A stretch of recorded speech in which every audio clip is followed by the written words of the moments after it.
Once upon a time, there was a world on the verge of an untimely end. It teetered on the edge, brought to its knees by a brutal war of tribes that sought supremacy through bloodshed. The great star, Seruverse, who granted the world its light and warmth, looked on in sorrow. The great one beyond the stars had forbidden it and every other star from intervening in the lives of men and monsters. At least, he had until now. An angel came to the star in its slumber carrying a message. This world and many others are coming to an end, but it is not yet time for my children to enter eternity. You shall build them new homes so that they may properly live out their days. The star did as its lord our God asked, and built a great tower larger than any human could comprehend. Each floor held a world spared from its untimely end. The memories of those that now dwelt in the tower were dulled to ease their pain and prevent past mistakes from being repeated. The old memories are given form to create artificial abominations known as remnants. Remnants exist for the sole purpose of reminding the inhabitants that the mistakes of the past cannot be repeated without great risk. The combination of multiple worlds is not done without difficulty. The worlds had varying levels of magical and technological advancement before being added to the tower.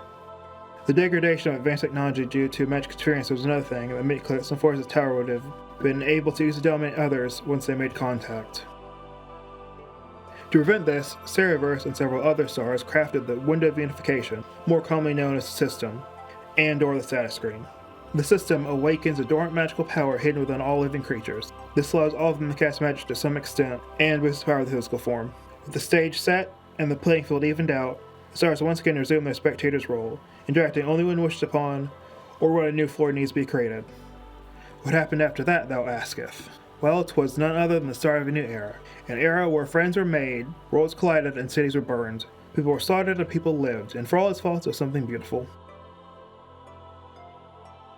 Of course, the stage has only been set, and there are many more stories to tell. In time, I shall tell thee many wondrous and whimsical stories, such as, but not limited to, the tale of the perilous beast that tore down Asgard's walls, the mysterious appearance of the door of Satan's spire, the first dragon's quest to die, and the nobleman who tried to stage a heist in order to keep his staff from finding out about a rather embarrassing purchase he'd made.